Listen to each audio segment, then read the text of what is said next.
Thank you for joining us today. One of the great benefits of being in New York and being at SEPA is the ability to interact and work with fantastic people from all around the world. And so the center has developed a Distinguished Fellows program to do exactly that. And we're honored today to be joined by one of our fellows, Nobuo Tanaka. Tanaka-san was previously the former executive director of the International Energy Agency, and he is also the Global Associate for Energy Security and Sustainability at the Institute for Energy Economics in Japan. Tanaka-san's decades of experience in energy and finance began in 1973 when he joined Japan's Ministry of Economy, Trade, and Industry. He's also worked for the Japanese Embassy in Washington, D.C., and the OECD. After Tanaka-san's presentation, we'll engage in a moderated Q&A. For those folks watching online, you can join the conversation and ask a question by using the hashtag CGEP events. It's always a pleasure to have Tanaka-san here. I personally learned so much from him, so please join me in welcoming Nobuo Tanaka. Thank you. Thank you, Jesse. Thank you, everybody, to come here for listening to me. This is my second occasion that I come to Colombia and talk to you.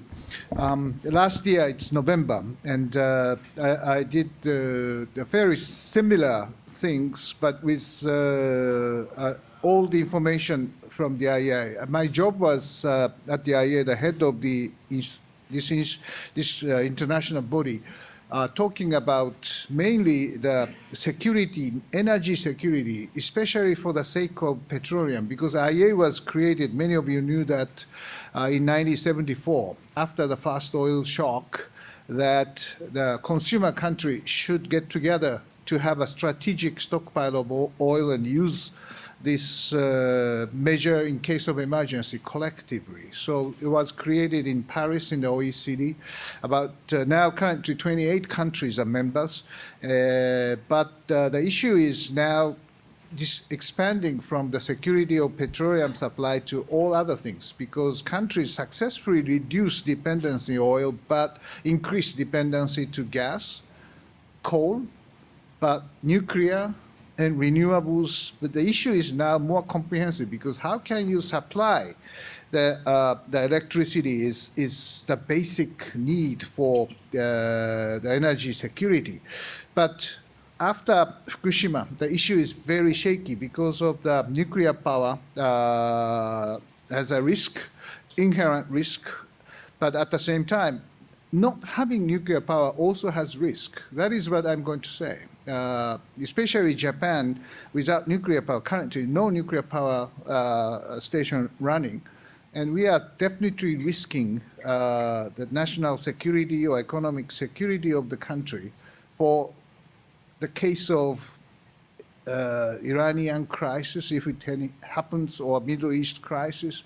So my argument is, yes, we are now facing this kind of situation, but how can we move out of that by introducing the new role for the nuclear power, especially the new technology called integral fast reactor, which I touched upon in November, because just on that week I was here, the CNN broadcasted a movie called Pandora's Promise, about the nuclear technology's future. So this is I have thought about the possibilities of this technology and come to some conclusion that maybe this is the one which we have to seriously think about for the future role of the nuclear power. So I'll try to give you my presentation in about 1 hour and get some reaction from all of you. Let me start with the IEA's regular World Energy Outlook figures of where the demand moves in terms of energy consumption. Yes, OECD countries, developed economies always, would say, was a major consumer, but now the growth happens not in the OECD countries, but in Asia, China, India, ASEAN countries will share about 65% of the growth of energy to 2035, then Middle East, Latin America, Africa, and all. So the Asian economy needs energy for growth. So, but how to make these supply stability? This is the issue of energy security. On what kind of sources of energy to supply? This is the past, but in the future is like this. So the gas is getting more and more important because it's cleaner than coal or oil and abundant because of the shale revolution. So supply side, demand side, gas, golden age of gas is coming. That is what IEA has been saying. But still, renewables, nuclear is coming, but their increase does not really reduce our need for the fossil fuel. Fossil fuel dependency will continue to be high. Just as it says, currently 82% we depend on fossil, but it will reduce slightly, but 75%. 3/4 of energy supply should come from fossil. So energy security means, yes, how to supply fossil fuel peacefully to the Asian growing countries. This is the issue. What Japan can play a role? What is the American role in terms of this kind of energy situation? U.S., the famous story about U.S. is this shale revolution. Conventional oil declines, but unconventional oil, light tight oil production is increasing. Gas, the same thing. Conventional gas declines, but shale gas production will increase. So U.S. will be the largest producer of oil very soon, surpassing Saudi Arabia. And then also it's already surpassed the production level of gas in Russia. So the U.S. is the largest producer of gas and oil in the world. And what does this mean? This is the chart of oil dependency and gas import dependency. So U.S. is in a way unique in this chart. You can see that U.S. moves from this to here. Reducing both dependency on oil and gas. U.S. will be the gas exporter eventually, while other major consumers need to increase dependency. Japan, Korea is here because we are already importing 100% of gas and oil, so we cannot be worse. So stay here in 2035. While other countries, like ASEAN countries, yes, they are the producer of gas and also to some extent oil, but they have to just, let's say, the resource for export will decline because they need it for their own domestic consumption. So Japan is importing about 40% of gas from ASEAN, but we need to find more from somewhere else. The U.S. is definitely one. Other gas sources, Australia, Canada is somewhere here, but Africa and also Russia certainly will continue to be a very important supply source. This is the geopolitical implication of North American gas. This is what I have shown already last year, but the U.S. dependency will decline dramatically toward 2035 from Middle East, but China, India needs more oil from there. So the U.S. commitment to the Middle East certainly will be impacted by this kind of situation, while the sharing the burden of the peaceful source certainly it should go to the current free riders like China, India, or Japan, Korea should share the burden for the future, or at least the U.S. will request that. Then how can Japan, for example, the current discussion in Japan is, you may have heard about, to send the minesweepers or self-defense force vessels. Japan cannot do that where the war is happening, thanks to the current constitution. So we need to either change the constitution or change the interpretation of the constitution. So the current Abe government is choosing the latter and try to change the interpretation of the constitution, make it possible under the collective self-defense with the United States to send the military vessels, self-defense force vessels to the Middle East in case of necessity. So this is a very new area which Japan has never faced, and American energy independence from Middle East certainly gives some kind of geopolitical need for Japan to change itself. Hormuz Strait is always the risk, especially for Japan. And I calculated if the closure of the Hormuz Strait happens, Japan suffers tremendous amount of imbalance.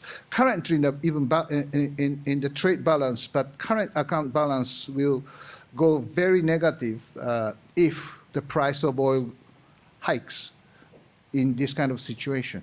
So the situation could be worse when the nuclear power reactors not running in Japan, and the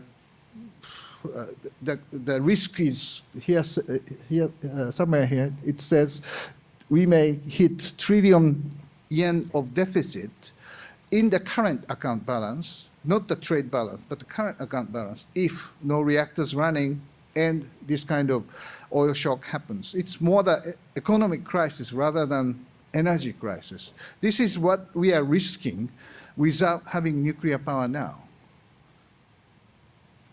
And problem is not only the, let's say, the oil. The gas situation is very serious. China is preparing much better way to prepare with pipeline system. The Turkmenistan or Kazakhstan, this is oil, this is gas. The Myanmar, both oil and gas. Russia may eventually sell gas by pipeline to China. So already China's importation of gas is more than half by pipeline. Pipeline for China is considered to be much more safer, stable way of supply. Of course, sea lane is very important for China. So Chinese vessels now very actively engaging in South China Sea or East China Sea. This is certainly a concern. This is the report from U.S. Defense Department China report last year. Very, very interesting concern about the geopolitical nature. The IEA was only consisted of OECD countries, but if the energy independence happens in the United States or importation of U.S. declines, the total OECD import of oil will decline this way toward 2035, while this is the increase by China and India. So sometime early in 2020s, China and India's imports of oil will exceed those of OECD combined. So this means that if IEA is using the strategic stockpile of oil released collectively, but without China and India cooperating, it doesn't impact the global market. So this is a risk of energy independence and the role of the institution like IEA in the future. This is another interesting chart of the IEA in the last World Energy Outlook. This is the early years to the future. Yes, important is light tight oil production together with heavy oils. But after 2025, what would happen is this. Still, heavy oil will come, but light tight oil is negative here. Means we have to depend much more on the Middle East conventional oil in the future. That is what IEA is warning, that we have to depend on more unstable Middle East for the oil supply in the future. So don't be complacent with too much of the light tight oil revolution or shale revolution in the United States. The gas revolution certainly will happen continuously. The China need time.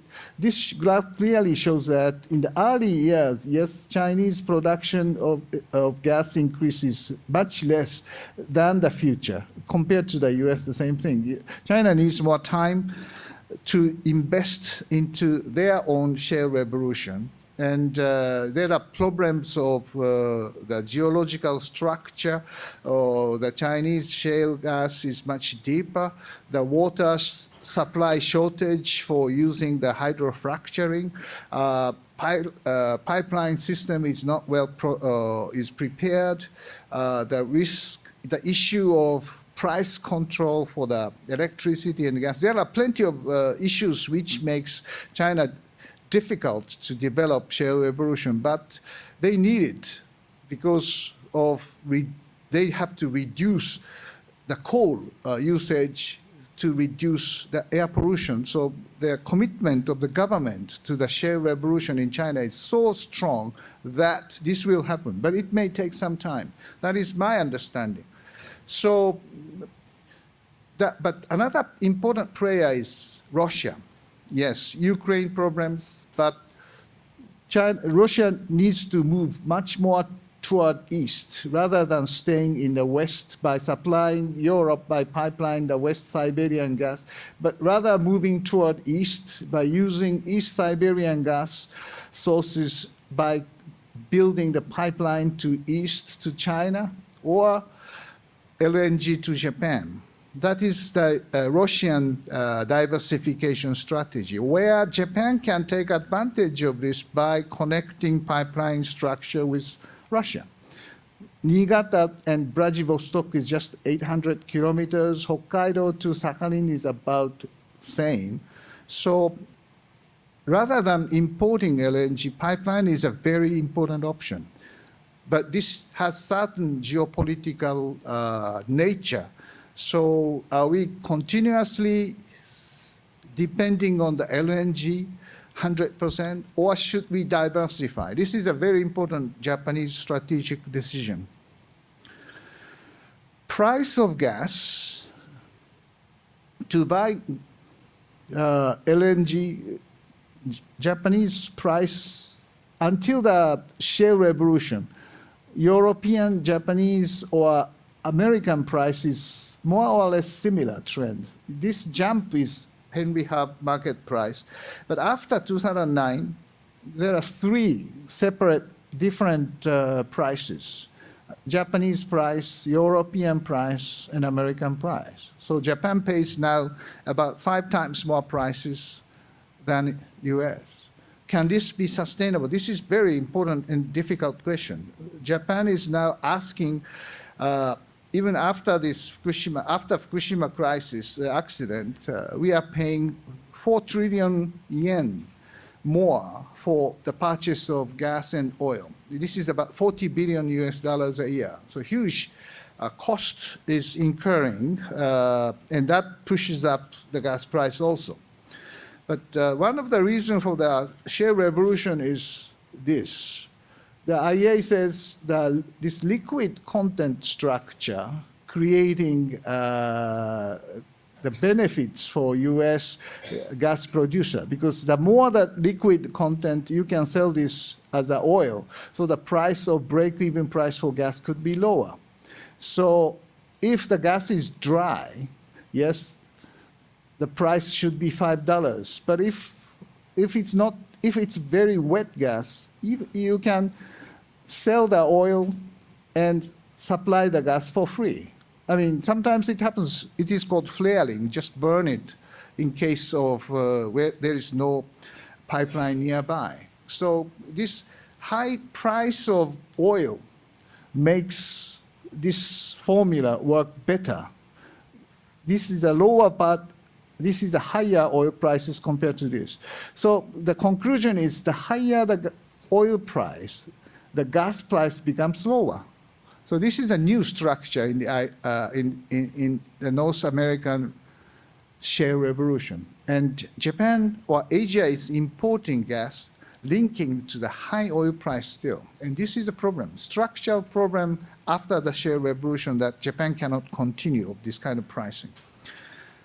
Yes, government is pushing the utilities and trading houses to search for the cheaper gas. US exportation of LNG may help because if it is exported to Asia, even the price of gas may be about $4 or $5. On top of that, liquefaction cost and transportation, but still the price is much lower than the $16 per million BTU, about $10. The IEA says the price could be much lower. Still, but this is double price of the US. If we can import by $10, it is double of the US price. So this is certainly the burden for Japan. So such things like destination clause should be removed, and if it's removed, it saves $10 billion US. That's what IEA says. And if restarting of nuclear power certainly helps to reduce prices, and US importation helps. So this is the chart from the IEEJ. Gas will come to the two price zones. This is another IEA's interesting analysis. If the shale revolution, gas expansion happens, the price of gas for Asia will decline like this. European price comes like this, while US price could be a little higher because of exportation. So three price zones will be more or less two. Currently, there are three price zones: high Japan, middle Europe, and very low American. But it could converge into one and another here. So two price zones may appear. That is what IEA is recently saying. Gas can be moved by hydrogen. This is technology. But using toluene plus hydrogen makes MCH, methyl cyclohexane. This is the liquid oil by normal temperature and pressure. So you can transport it by regular tanker. So using toluene as a kind of medium of getting hydrogen, only hydrogen, and the CO2 must be underground, set in the underground, then it's a green energy. This is making a trip of toluene importing or transporting hydrogen by regular tanker and store in the regular oil tank. So this is a technological breakthrough of adding value rather than importing LNG for Japanese power producer or hydrogen fuel vehicle user like Toyota. So Toyota is introducing hydrogen fuel cell vehicle next year, the competitive price with the electricity vehicle, but this kind of infrastructure of using hydrogen as a new source could be a very interesting future for Japan. Technology helps to diversify the way of importation. Methane hydrate is certainly very important.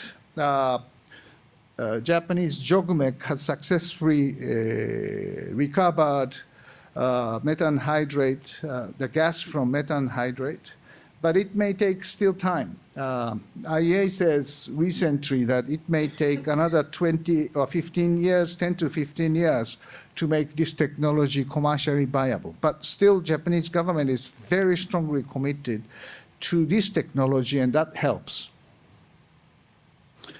Electrification is another issue. As I said, yes, supply of energy is no longer only by petroleum. Petroleum with automobile, this is a 20th century's paradigm of energy. But 21st century is supplying different sources of fuel to the electricity and the electric vehicle or fuel cell vehicle stands. So for that, the different kind of security measures is necessary. In OECD countries, yes, renewables is important, but for non-OECD countries like China and India, coal is still very important. The renewables certainly increase, but everything, gas, this is nuclear. But the renewable needs huge support. This is what IEA says. The renewables feed-in tariffs, especially, this is a kind of subsidy, needs about $5 trillion by 2035. And it is increasing the cost of electricity. This is the IEA's view about Japan's energy, the electricity mix. Yes, this is after Fukushima nuclear gets zero, but come back gradually, about 20%. But the replacement is difficult, so it will end up in about 15% of power mix in 2035. That is what IEA says. The increase will happen in the renewables, yes, about 26-7%. Then gas, about a third, and coal, about a third. Oil is so expensive, so it should reduce. Now, currently, Japan importing huge amount of oil to burn, but it is so costly, so it should be reduced like this. So, in this power mix, the interesting is what does this mean for the cost for manufacturers? This is a gas price in 2003 compared to US. So Japan pays about 1.8 times more of the US, while Europe and China is as high as the US. But now, Japanese gas price is about 5 times more. Europe pays about 3 times more. It will come down slightly to about 2.5 times more because nuclear power will come back. US may export some part of the LNG, so the price will come down, but still it's 2.5 times more than US price. Europe is about double. China is about double. What about the electricity supply? This is in 2003. Japanese industrial electricity price is about double of US price. And in 2035, yes, it goes, currently it's about 3 times because we pay a lot for gas and oil, the lack of nuclear power. But 15% nuclear power coming back, then price is about double of US. Europe is more than double because Europe needs to use more renewables, and investment in the renewables, the cost of renewables is so high that Europe's competitiveness in terms of the supply of electricity is very serious concern of the leaders of Europe. Top leaders, Mr. Van Rompuy and Barroso came to Japan last year in December, and I had a chance to talk with them, with industrial leaders, and their concern is that Euro crisis is somewhat over, but the problem is this US shale revolution and the competitiveness issue over the European products. And this graph shows more clearly about here that what would happen to the share of the exports of the energy-intensive goods. Winners of shale revolution is, of course, China, Middle East, India is there, the winners all the time in these trade issues. The US is another winner, while big loser is Europe and Japan. So European leaders very concerned about the impact of shale revolution and the cost structure for their industry, chemical industry, or manufacturing sector. Just I passed by this chart. This is a renaissance of the petrochemicals in the United States, using the very cheap input as gas. Many ethylene centers will come back to US. Investment happens from Japan, from Europe to the United States to produce petrochemicals, and also very cheap gas for the power sector certainly attract manufacturing sector back. So European leaders' concern is, yeah, we have problem. Can Japan continue without nuclear power to compete with US in this kind of situation? That is very legitimate question, and I share their concern. So another important elements which we have to talk about is this climate change issue. And CO2 emission will certainly increase, and it's more from the non-OECD countries toward 2035, of course, you know. And carbon budget will be very much limited or left for the future growth. So this is a huge problem. And to achieve the 2 degrees Celsius scenario, we call it 450 ppm scenario, we need everything: energy efficiency, renewable energies, this is nuclear, this is CCS, carbon capturing and storage. We have to have all these technologies to achieve the trajectory of 2 degrees Celsius atmospheric temperature increase. This is a new policy scenario, likely scenario, but we have to reduce CO2 emission from here to there. And investment to achieve this is huge. This is what it means. Another quick, and you can see here, we need to build 16 gigawatts of nuclear power plant. We need to build 60 gigawatts of solar and 50 gigawatts of solar, and this is wind. So every year, by the way, every year we need to build this amount until 2020 and 2050. And can we continue to invest this big energy infrastructure to achieve this 50% reduction or 2 degrees Celsius scenario? This is a really challenge of the climate change mitigation. On the other hand, if we really successfully achieve this 450, what would happen to the primary energy supply? Looks like this, very different. I can say that this is famous word from the minister of the Saudi Arabia, that Stone Age didn't end because we ran out of stones. This graph shows if 450 scenario happens, yes, oil will substantially decline its use while gas continued to stay, but many renewables, nuclear, etc., other energy sources will increase. So impact of climate change mitigation certainly increase energy security. So this is a concern of the oil producers, by the way. What would be the nuclear? Let me go into the nuclear story now. This is the IEA's view about the future. Increase will happen in China or other non-OECD countries like India. This is Korea. Korea is in the OECD countries will substantially increase nuclear power. And other sectors, other countries who use nuclear in the future is East Europe, because they need the nuclear power, reducing the dependency to Russian gas. But to make this happen safer, Japan should contribute. Many places I visit and talk about the Fukushima accident, the people ask me, what was the reason for this mistake or accident? And please share the lessons which we have learned from there. And biggest lesson is that, yes, this was a human error and could have been avoided.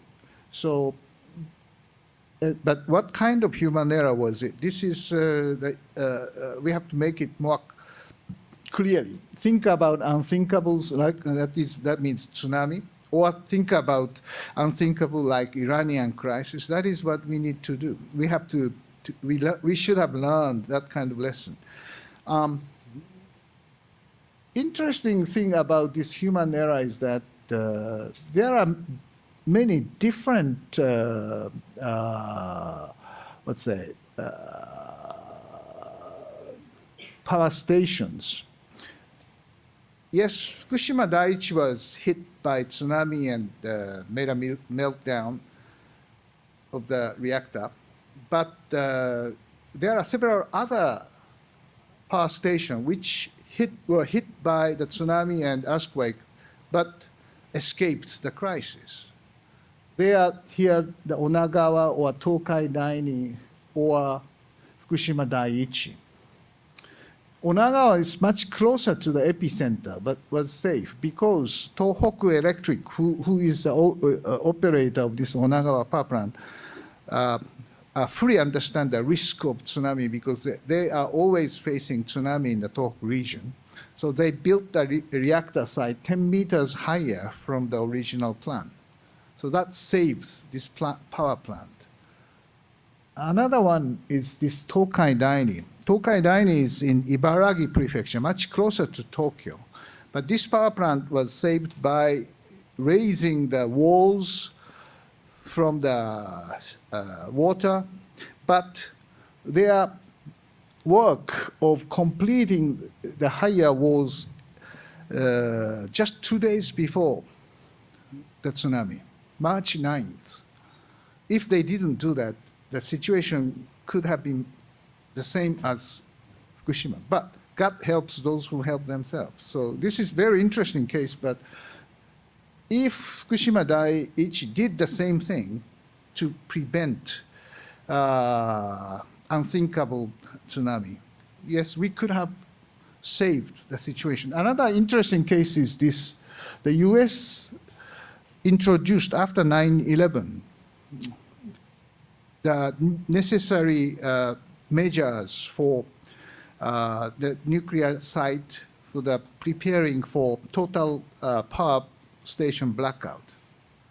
So this B5B article of the NLC is forced to all the reactor site.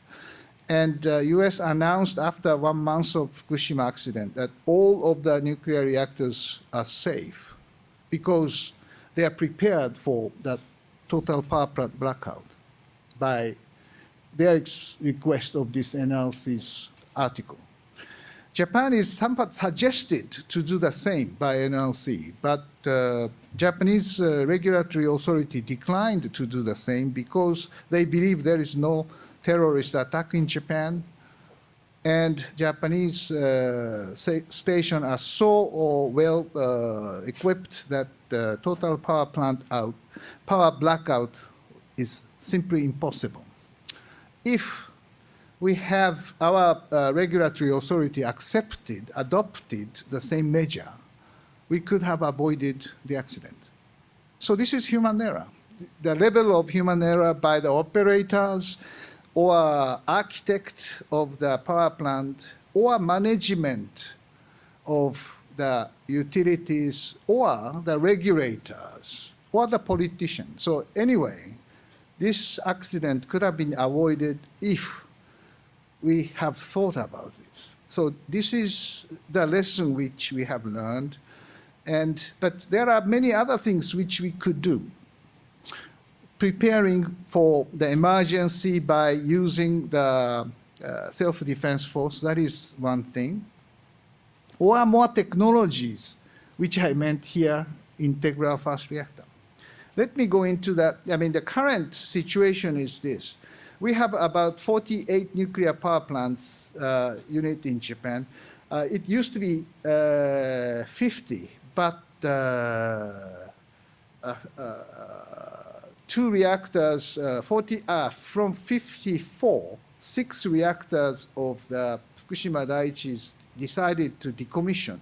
So currently, there are 48 nuclear power plants in Japan, and 17 units are asked for approval for restarting. These blue capped reactors are there. And the expectation is getting higher that 2 reactors, this one, Sendai, in Kyushu, will be given the final okay from the regulatory commission, passing the very strict safety standard very soon, hopefully before summer, because the peak power time in Japan, especially in the Kyushu Island, is summer. So if depending on the weather in the coming summer, if reactors not running, we may have shortage in Kyushu or in Kansai area. The problem of Japan is in the region of here, Nagoya. Because Chubu Electric, which is supplying electricity here, is now currently depending on 40% of total power from one country, Qatar. The Qatar is, of course, exporting LNG to Japan. But if something happens in the Strait of Hormuz, it may stop. And Chuba Electric has only 20 days of stock in ocean as a LNG tankers. So after 20 days, the Nagoya region, which is very industrial region of headquarters of Toyota, Suzuki, chemical plants, etc., and that Nagoya port is the largest exporting port of Japan, will have the problem.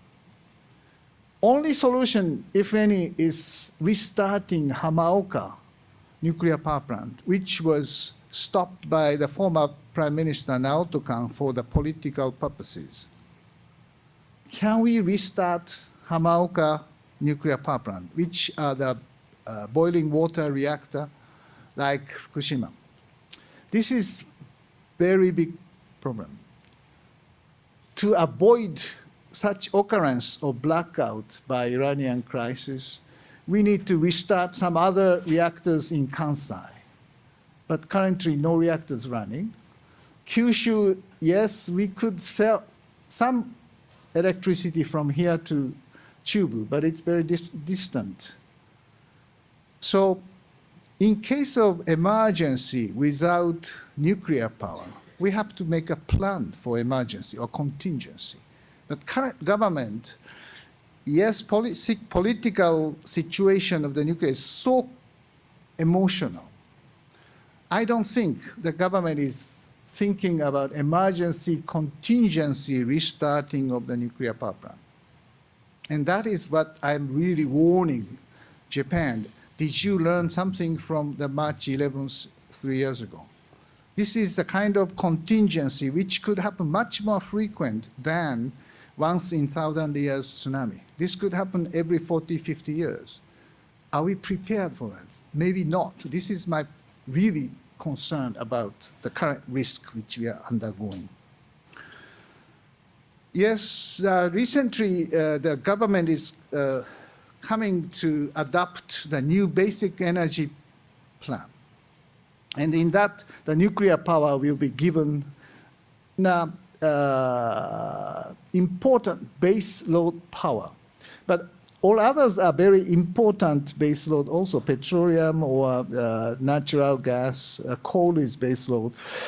Yes, this plan gives you some idea that we need all of the energy sources. Yes, it's clear that government is in favor of nuclear, but how to restart is another story. It's very, very unfortunately difficult. And also, it is not clear what kind of strategy we have for the fuel cycle in the future. And this is another issue than the safety of the reactor, which now Japan is facing after Fukushima. Generations of nuclear energy, I mean, our current generation is, many of the reactors is the second generation reactor. Currently, we are moving into the third generation. Some of them is 3+, means 3.5 generation reactors. But my feeling is we have to move better toward to the fourth generation. This is the history of the power, nuclear power construction. There are a huge bunch around here, but Chernobyl accident, 3 Mile Island accident makes the product construction very low, and currently it comes back in the emerging economies. This is a movie which I mentioned, Pandora's Promise, which was broadcasted by CNN last November here. I organized some panel about the technologies just in the same day as this release. What this movie is about is it's a documentary of 90 minutes about the people who used to be very much against nuclear power, the more environmental friendly people who are against nuclear power change their view. And one of the reactor which was introduced in the movies, this one. This is the integral fast reactor. This reactor is built in 1960s in the United States. This is called experimental fast breeder reactor type 2, built in the Argonne National Laboratory in Idaho. And the feature is, this is why it's integrated. It is integrated because reactor and reprocessing site is connected. It is in the one plant. So it's a closed circuit. The metal fuel and sodium coolant is used here, but spent fuel is taken out to go to this pilot processing. It is different from Purex. It is dry electrolysis, let's say, kind of refining process of reprocessing, and fuel will go out and reprocessed and come back here. So it will continuously within the cycle. So this is a technology developed in the United States. And the movie showed a test of loss of flow without scrum. The fast reactor scrum is very important. Without scrum, different from the light water reactor, the loss of flow means very substantial. But in fact, what happened in this experiment in 1986, suddenly they stopped the electricity to the system, just like Fukushima Daiichi. This is the total power blackout kind of simulation. And what happened is the temperature of the reactor inside the reactor go up like this, but gradually come down without any human involvement. So this is the feature, passive safety feature, they say, about this reactor. And the movie says, if this reactor is already applied and built in Fukushima, this accident could have been avoided. That's true, because the issue is the loss of power for the coolant.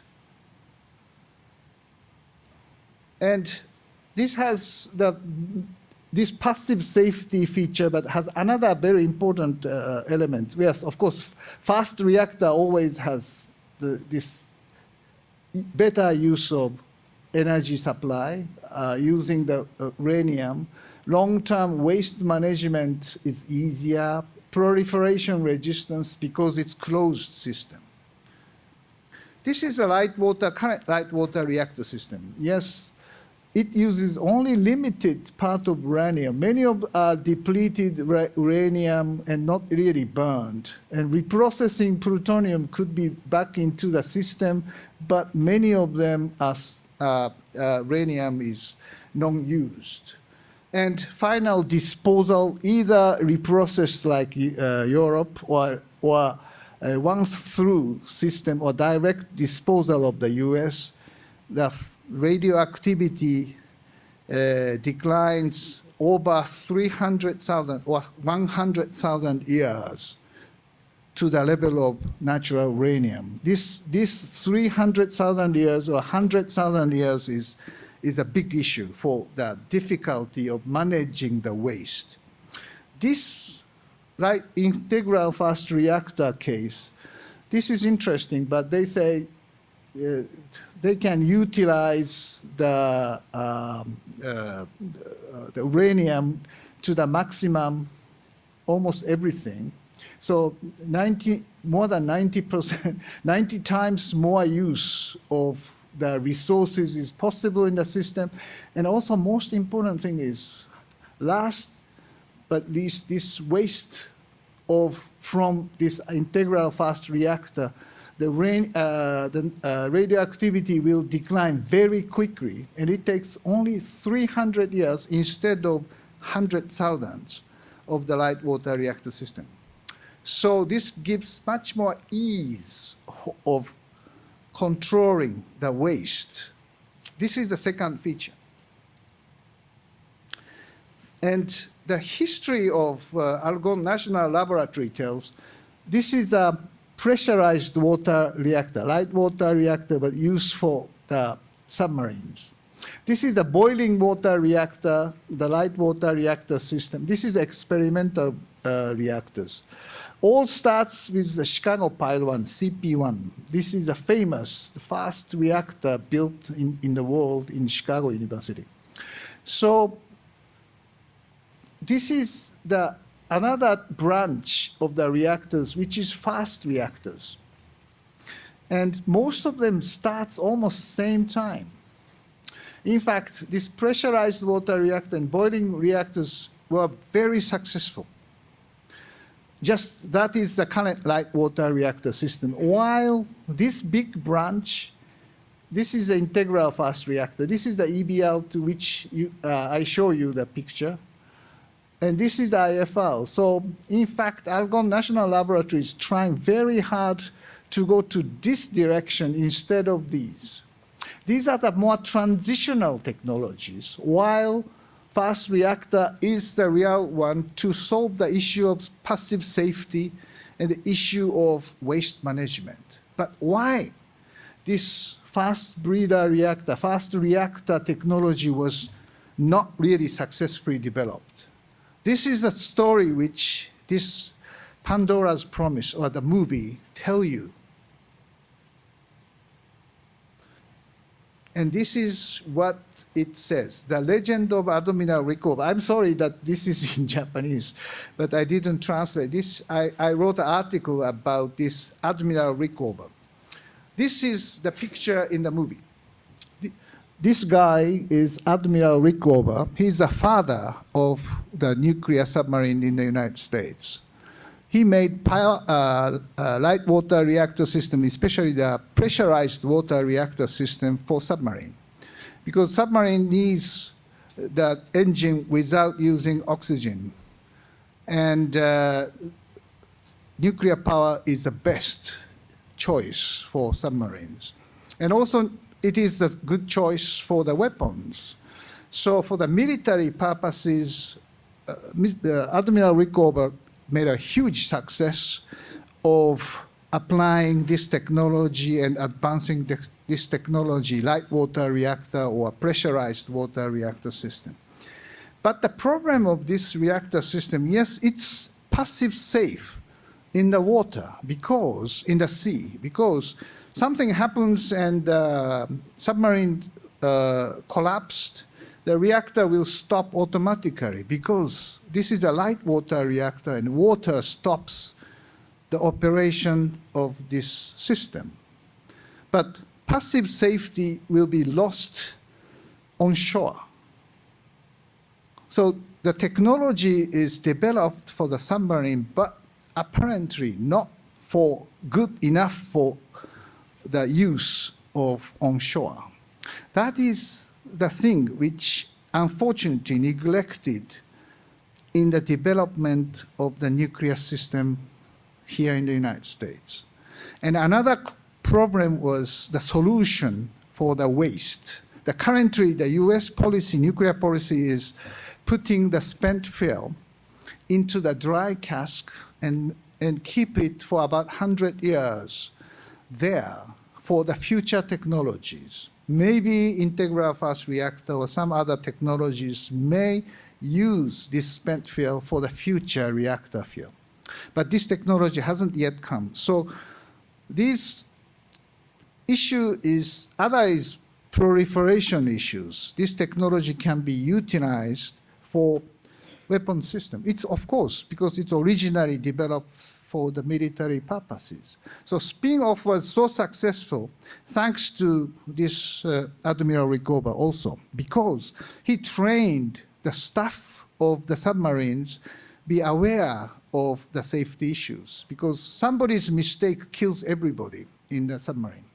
So those who are trained in the submarine for the safety of the nuclear reactor are deployed after retirement in the NRC or NRC staff commissioners and nuclear reactor site to maintain the safety of commercial reactor. So this is a great success story of Admiral Rickover, but there was several elements which I mentioned was not really addressed, which could have been addressed through the development of integral fast reactor or fast reactor system. That is what this movie tells us. And I was really shocked to find this, because the Fukushima accident forces Japan to think something new.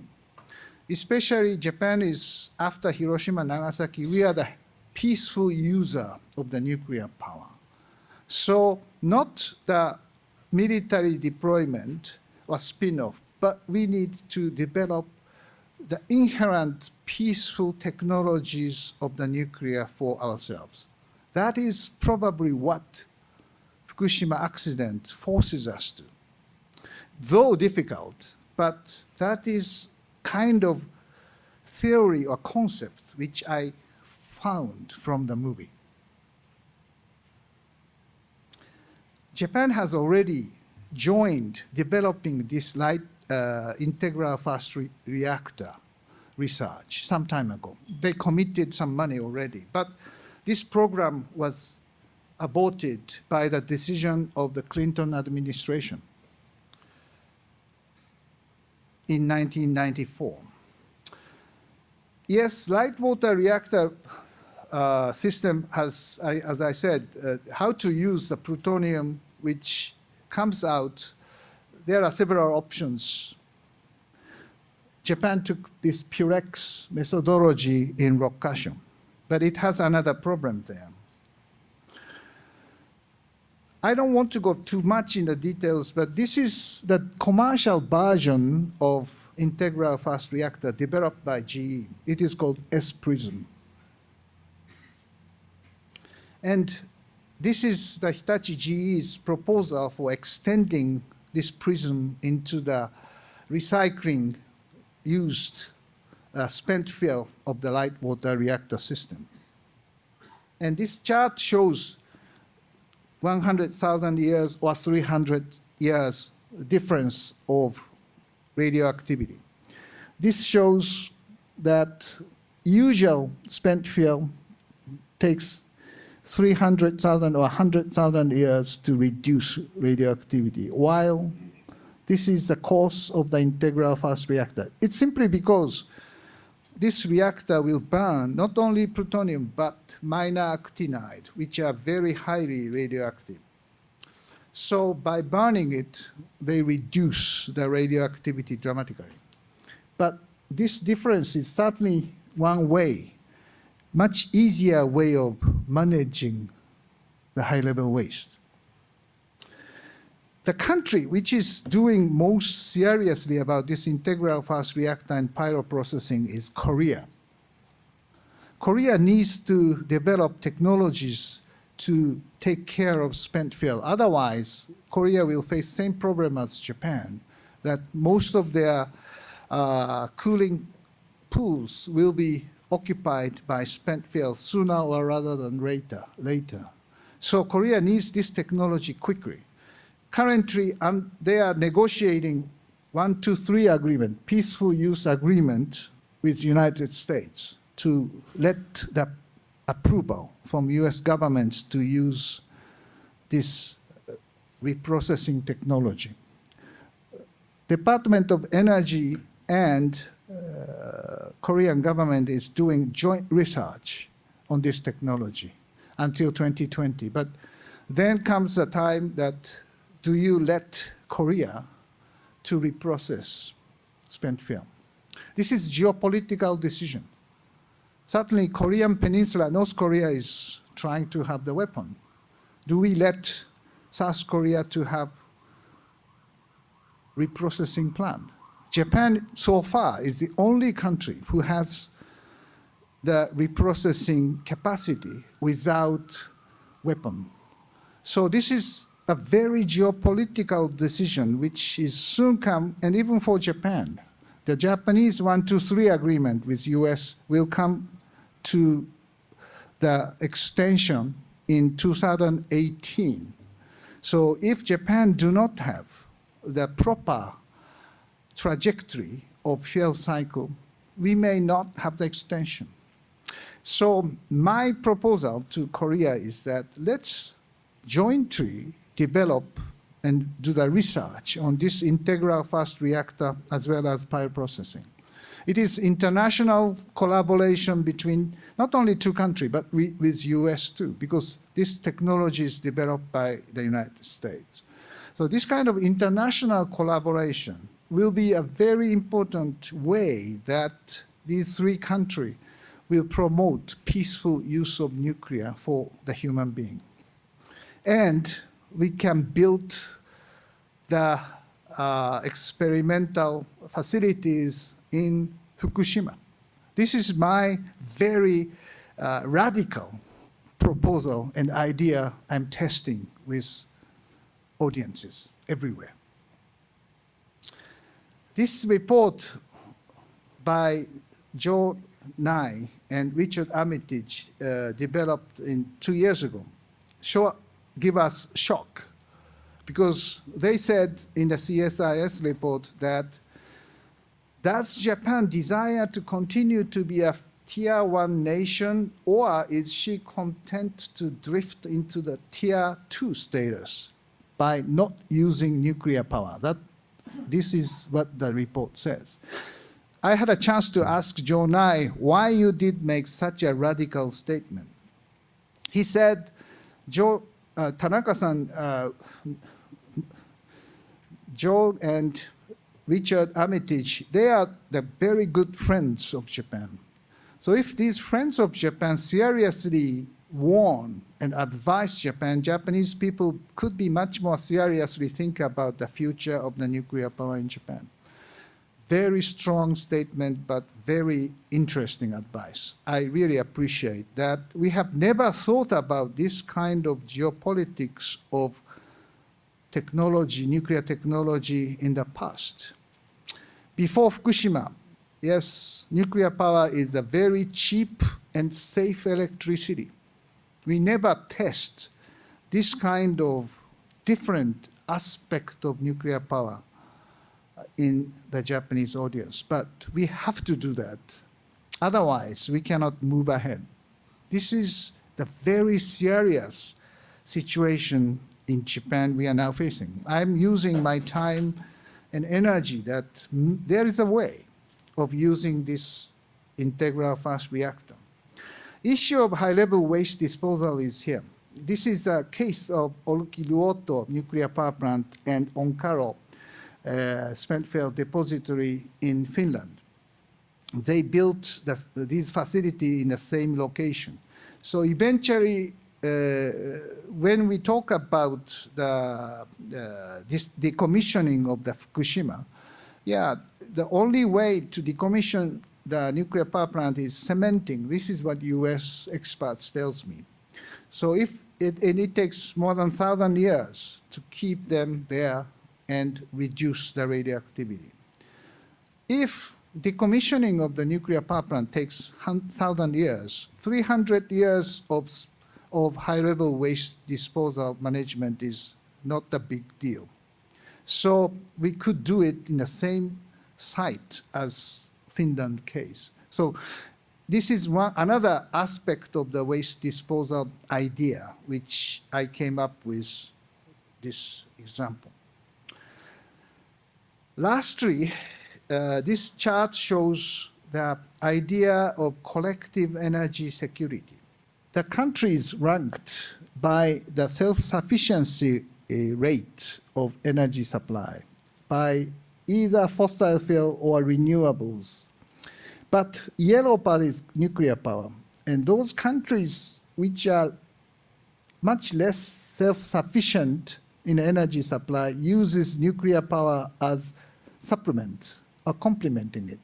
It is France, it is Japan before Fukushima, and Belgium, or Korea. European case is interesting. Like country like Poland is heavily depending on coal. Yes, Sweden depends on water, hydro and nuclear. Germany depends 3, but they are giving up nuclear power sooner or later. Italy depends too much on some fossil fuel, but very vulnerable to the shortage of supply. The France use nuclear, but European average is here. Yes, Europe as a whole has 50% of self-sufficiency with very well-balanced energy mix. But this is not only average. Europe is connected each other by grid lines and pipelines, so creating one big energy market. So I call this a collective energy security. So the country like Japan and Korea, yes, if they are not connected, each other and just itself, can we really make energy security relative to other countries? So my idea is, can we really develop this kind of collective energy security framework in Asia by connecting first maybe Korea and Japan, and then to Asian ASEAN countries, or China, India, or Russia, somewhere up there. There are several countries whom I omitted, who are more than 100% energy sufficient country, like Russia, Australia, Canada, Norway. There are several countries like them there. Of course, there are ideas of connecting gas pipelines. ASEAN is also connecting gas pipelines. Yes, there are blueprints in the Northeast Asia already exist for pipeline. Power grid connection is there. It is expanding from Europe to MENA countries, energy for peace vision. ASEAN grid is connecting themselves. So super grid concept by Masayoshi Son in Japan is there. So this kind of connection is not impossible. But we have to be really pragmatic and strategic to move that direction. And nuclear power certainly play a very important role, while many of the Asian countries like China, Vietnam, India, Korea are using the nuclear power. So let me conclude that still we need a lot. To make connection possible, yes, the pipeline in Japan is still weak. Power grid is separated into two, east and west, by different frequency zones. But we need comprehensive thought about connecting each other. So my always feeling that currently the big issue in the Northeast Asia is the territorial issue. Between Japan, Korea, Japan, China, Japan, Russia, there are some issues about the small islands or rocks even. So I don't think we have, we should not really waste our time of discussing or disputing over the small territorial issue, but rather we better think about the future of the energy security and work together. And thank you very much for providing me the chance to tell you about what is my thought, and I'm very appreciative if you can give me your reaction to what I said. Thank you very much.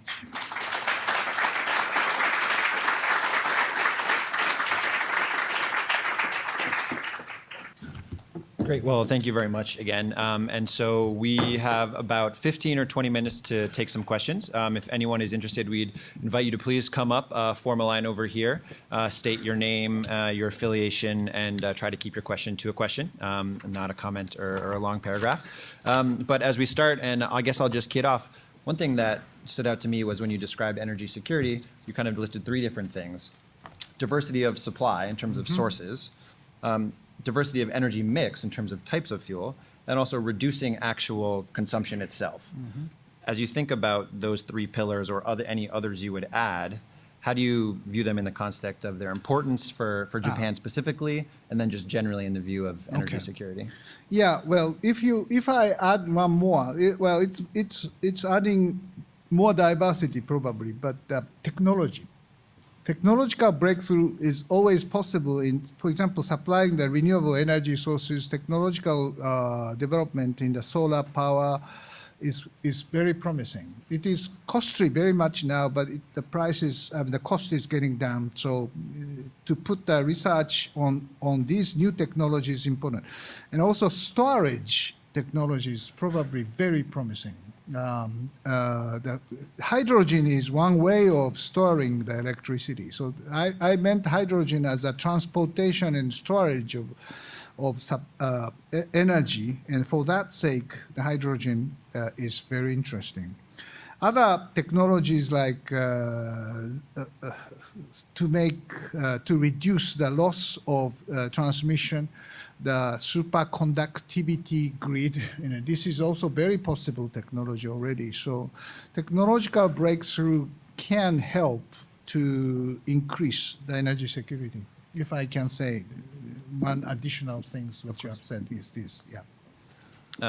Great. Another question I had is you mentioned briefly kind of the question of whether China and India could or should join the IEA, what impact that would have, and given your unique perspective, having kind of been the executive director of the IEA and where things stand now, I wondered if you could just potentially elaborate a little bit on your thoughts on the benefits, drawbacks, process you see of that.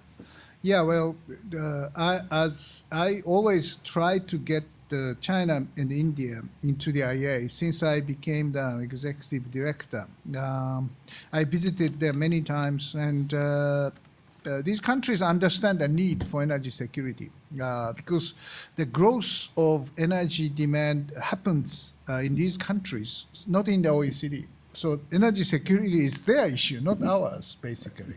So,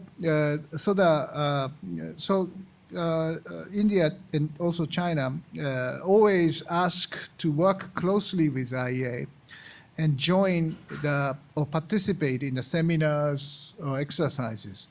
But I understand that this IEA was created by Henry Kissinger in 1974, very geopolitical organization. So they are hesitant to be a full member, but just observer. But at the same time, as I show the map, the graph that their import of oil is getting bigger and bigger. So they don't have much option. One option is creating their own security framework, and at the same time, or not joining, or joining IEA. So I remember that when we decided to release stockpile at the Libyan crisis in 2011. I visited China right after our decision, and I had a chance to meet the Li Keqiang. At that time, he's a deputy prime minister, now the prime minister of China. He said, yeah, Mr. Tanaka, we know IEA. IEA is very important organization, of course, because the release of oil certainly dropped the prices of oil, and that is very good and important for China, for their social security purposes. So they appreciate what we have done. So they are closely monitoring and watching what we are doing. Joining, and then I asked the question, why don't you join? He didn't answer that question. But I think there will be some day that China needs to join and work much closer with IEA. Building another organization for Asia, yeah, but to make this viable solution, IEA could extend its umbrella to the different regional organizations. So Europe is one, Asian supply infrastructure, or North American. So covering all these regional framework by the IEA is another possible idea. So, but anyway, we have to work with these countries. To join IEA directly, yes, there are several problems of governance structure. Once the member of the IEA, yes, these countries be allocated the voting rights to make a decision. And current voting rights system is depending on, it's not one country, it's not one country, one vote. It's one country with the votes pro rata to the oil consumption of that country. So, so the U.S. has the largest votes, 25%. And if China joins, China soon be the largest voter. Does this, is this acceptable? Yeah, I think we need to. But some small European countries concerned because this may change the governance mechanisms. Originally, this organization is built for European purposes, but OECD is the same. But with these new emerging Asian players coming in, the focal point moves. So certainly there are concerns from smaller European countries. It's a more that issue for current internal decision problem for the IEA. Not their side, but our side has a problem also. You talked about kind of thinking, one of the lessons of Fukushima was planning for the unthinkable. And kind of just on the other end of the spectrum, if for whatever reason, if it's for financing challenges or local political hurdles or just failure of the kind of technical stress tests, if nuclear power is not able to ramp up to the pre-level or even 20 or 30% of the pre-Fukushima level, how do you kind of think about planning for that type of contingency in terms of that level where it does not reach a baseload level? Do you rely still on coal and expensive oil and natural gas, kind of, or significantly invest in renewables? What does that perspective look like? Well, if we really phase out nuclear without, I mean, if we just going to the zero nuclear right away is simply impossible because if we do that, the cost of electricity is getting so high, and otherwise many nuclear electricity companies, utilities will go bankrupt. Simply, we are paying $40 billion a year for buying oil and gas, and even with that, there's a risk of let's say breakdown of the current thermal power plant. So far, so good. 3 years has passed without nuclear. That's okay, but it cannot continue as such. So we have to restart some of the nuclear power plant which passed the test. But still, the cost is getting higher. So we have to prepare for more efficiency, more smart grids, all these, different tools and measures and diversification as possible. And to getting cheaper, relatively cheaper gas is another very important thing which government of Japan is pushing hard. U.S. may help, but still the price is very high, as I said. So there is not much hope for Japan's economic recovery without nuclear power. So I'm saying that Abenomics needs more the first arrow, second arrow, then third arrow, and fourth arrow of restarting nuclear power. Please. So in the climate scenarios that you showed to meet climate goals of the 2 degrees or whatever it is, if nuclear power expands in the way that you imagine for that scenario, what proportion of investment is required for nuclear power compared to the, is it proportional to the energy it supplies, or is it going to cost more per unit of energy or less per unit of energy than the various other components of that mix? I see. I didn't use the chart of the cost of the nuclear power, the levelized cost of the nuclear power, which is one of the work IEA had done some time ago. And if you build a new power plant, either coal, fossil, or coal, gas, or renewables like wind or nuclear, the cost is relatively cheap for the nuclear power. Of course, the cost of security, cost of safety, or new rules will increase the cost of nuclear power. But still, because another reason is that this IEA's let's say estimate assume the very high carbon cost. like $120 per ton of the carbon is assumed for achieving 450 scenario. So the relative cost, of course, how much share of the cost it covers, yes, I have to go back and see the chart. There is a certain numbers there, how much we have to build in nuclear, but in this calculation, yes, it's almost scientific number because building 16 gigawatt of the nuclear power every year is simply impossible. So this chart is rather the reality check of what we are talking about climate change mitigation. And probably we are talking about almost impossible thing in terms of the cost or infrastructure investment which necessitate to achieve these targets. Hugh Patrick, Columbia Business School. I got the impression that fast breeder reactors are the superior technology, both in cost and safety. Mm-hmm. But you didn't discuss further whether anybody is trying to do that. Mm-hmm. And as I understand, China and India are both, and other countries are building nuclear plants. Yeah. Are any of them fast breeder reactors? And if Okay. not, which I suspect not, what is the possibility? Yeah. Where's the technology? What countries Okay. are trying to move ahead on fast breeders? Yeah, very good point, Dr. Patrick.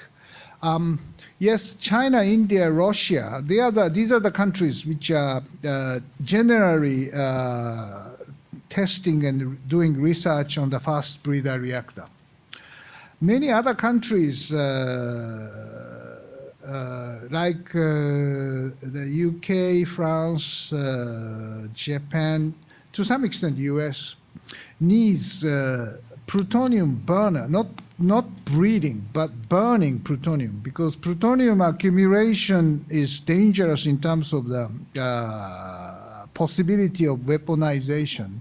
So burning efficiently the plutonium is very important feature. So not breeding, but fast reactors, only the configuration of the fuel core is slightly different.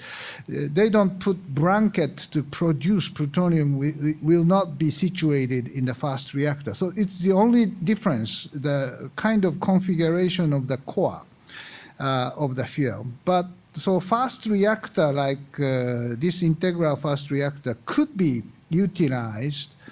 The current idea, the country which is pushing hard is Korea.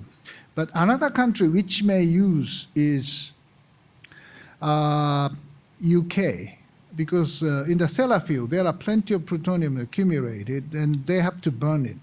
So UK Nuclear Decommissioning Agency asked for the options, and they determined 3 options. The first one is the MOX, mixed oxide fuel burning by the Areva French technology. The second is CANDU of Canada. And the third one is this integral fast reactor or PRISM reactor of the GE. And they will determine it in year or 2. So UK may take it as a very serious way of going direction. Another country which may take this more serious is United States, because in some of the national laboratories you have plenty of plutonium to burn. So to burn it, MOX is very expensive. So using rather than MOX, but integral, this PRISM reactor could be the solution. So I understand that there is some discussion about budget restraint of MOX, but using instead this integral fast reactor as an option. So whichever uses this, it's as a commercial plant, it's not yet the case. Just as you say, there is not much demand for this technology, because this technology hasn't been really demonstrated as such. It's only this experimental breeder reactor 2 is very small, just 20 or 30 megawatts. So this must be tested in much bigger size. But at the same time, if I think is more safe, more proliferation resistant, and more ease for waste management. If some countries start, the government starts doing research, it could open the way for the future. So just as you're right, we need to prove, this technology must be proven by somehow in the demonstration scale at this moment. Yeah, hi, I'm Vivek, School of Engineering, and got a couple of questions. One is, what is your opinion on the thorium-based reactor systems that India is working on? Second, back to conventional stuff, how effective would be the coal bed methane, or rather the methane hydrate research that Japan is undertaking in the overall energy mix of the Japanese economy? And finally, this is very futuristic, the role of nuclear fusion, these thermonuclear reactors. Okay. And I know this is like an active area of research and very far out in the future, but how feasible would it be to engineer it and have some commercial application, I don't know, 30, 50, 100 years from now? Thanks. Thank you. Thorium is another fourth generation reactor type, which India is most eager to develop, because India is full of thorium as a resource, rich country. So using thorium, this thorium reactor is a very, I would say, different from the current technology. So using molten salt, etc. So the technological development factor is much bigger in thorium reactor. So the thing is, the countries, there are some projects in some countries in the thorium reactor, but for the sake of deployment to the larger extent, I think other,